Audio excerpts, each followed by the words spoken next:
বৃহত্তৰ টিহু অঞ্চলৰ ৰাইজৰ এক আৱেগ হৈছে টিহু গান্ধী ভৱন প্ৰেক্ষাগৃহ আৰু ছবিগৃহ। আজি স্বাধীনতাৰ আগৰ পৰাই এই প্ৰেক্ষাগৃহৰ উপস্থিতি আছে। তাৰপিছত বহুতখিনি মানে টাৰ্মইল পাৰ হ'ল, কেতিয়াবা বন্ধ হ'ল, আকৌ ৰিঅ'পেন হ'ল, আকৌ বন্ধ হ'ল।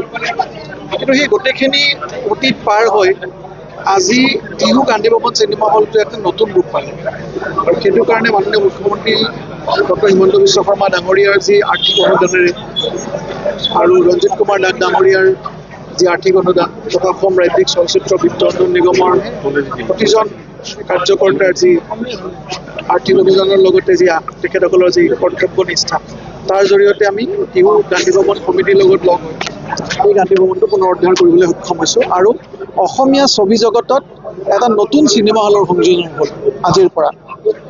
ইমান দিনে যি ছবি হলৰ আমি কম হোৱাৰ যে কথা শুনি আছিলোঁ, সেয়া লাহে লাহে বাঢ়িছে আৰু তাতকৈ ডাঙৰ কথা ইতিহাসত টিহু গান্ধী ভৱনৰ নাম আৰু এটা কাৰণে সন্নিৱিষ্ট হৈ থাকিব, কিয়নো আমাৰ হিয়াৰ আমঠু জুবিনদাৰ সপোনৰ প্ৰকল্প ৰৈ ৰৈ বিনালেৰ জৰিয়তে এই নতুন চিনেমা হলটোৱে নিজৰ আজি উদ্বোধন হোৱাৰ প্ৰথম চিনেমা এখন ৰৈ ৰৈ বিনালে হ'ব।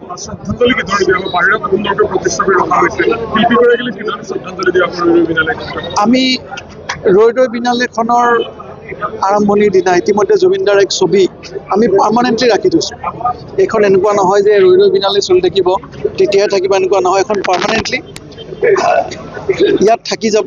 এই হলটোৰ লগত জুবিনদাৰ স্মৃতি থাকি যাব, জুবিনদাৰ আশীৰ্বাদ থাকি যাব আৰু প্ৰতিজন যিসকল দৰ্শক ইয়ালৈ আহিব অকল ৰৈ ৰৈ বিনালেৰ সময়তে নহয়, অনাগত যি অসমীয়া চিনেমা ইয়াত চলিব প্ৰতিখন অসমীয়া চিনেমাতে তেখেতসকলক অনুৰোধ জনাম যাতে যাওঁতে জুবিনদাৰ প্ৰতিচ্ছবিত মাল্যাৰ্পণ কৰি যায় আৰু এই মাল্যাৰ্পণ অকল এই সময়খিনিৰ কাৰণে নহয়, যেতিয়ালৈকে চিনেমা হলটো থাকিব তেতিয়ালৈকে মাল্যাৰ্পণ আৰু জুবিনদাৰ ছবি থাকিব।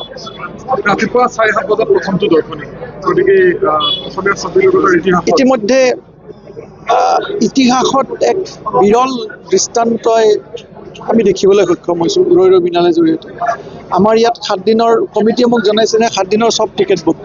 ৰাতিপুৱা 7:30 বজাত টিহুত চিনেমাৰ অল টিকেট বুক হোৱাই প্ৰথম ইতিহাস, আজিলৈকে হোৱাই নাই কেতিয়াও।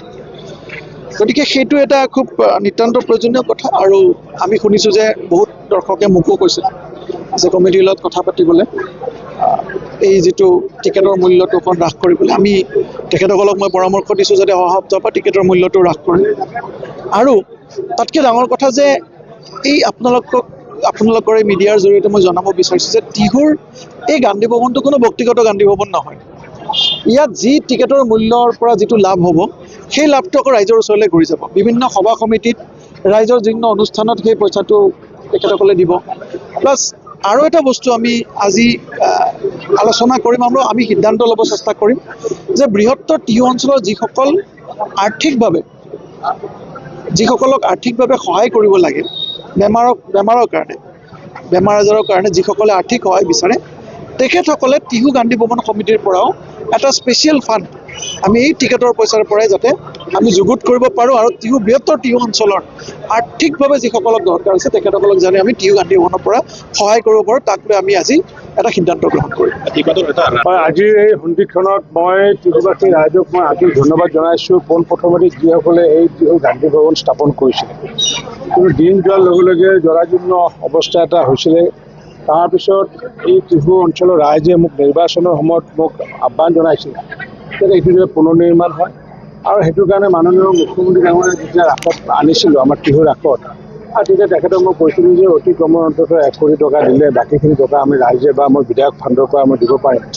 আৰু ঠিক তেনেকুৱাকৈ 1 কোটি টকা প্ৰদান কৰিছিলোঁ। পৰৱৰ্তী সময়ত মই 25 লাখ টকা, তাৰ পৰৱৰ্তী সময়ত আমাৰ সীমান্ত শেখৰ যি আমাৰ চলচ্চিত্ৰ উন্নয়ন নিগমৰ 25 লাখ টকা, তাৰ পৰৱৰ্তী সময়ত 8.5 লাখ টকা MLA ফাণ্ড, তাৰ পৰৱৰ্তী সময়ত যিহেতু কাষেৰে যিহেতু আমাৰ মাটি নাছিলে, কাৰণ মানুহ ওলাই যোৱাৰ কোনো প্ৰভিজন নাছিলে বেক চাইডেৰে, SDC কৰি পেলাই তাত কোনো অকণ মাটিৰ অকণ ব্যৱস্থা কৰিম।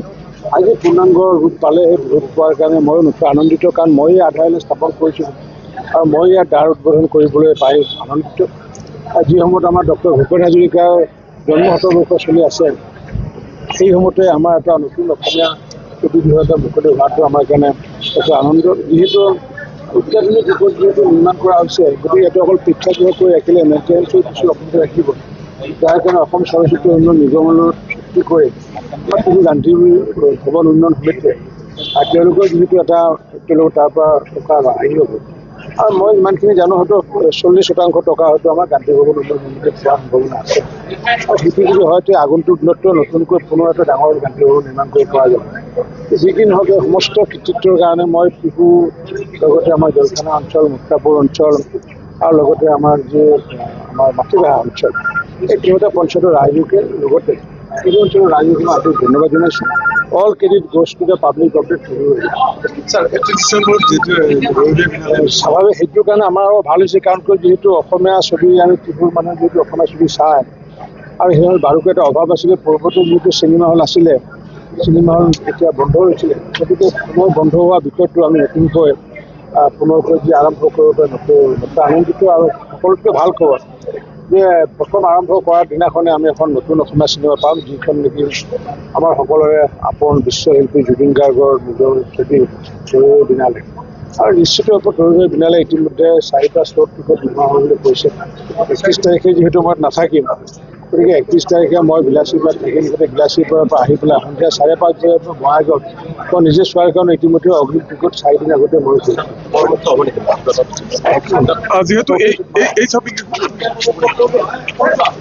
যিকোনো খবৰৰ বাবে যোগাযোগ কৰক 7099017330 লগতে 7099017110 নম্বৰত।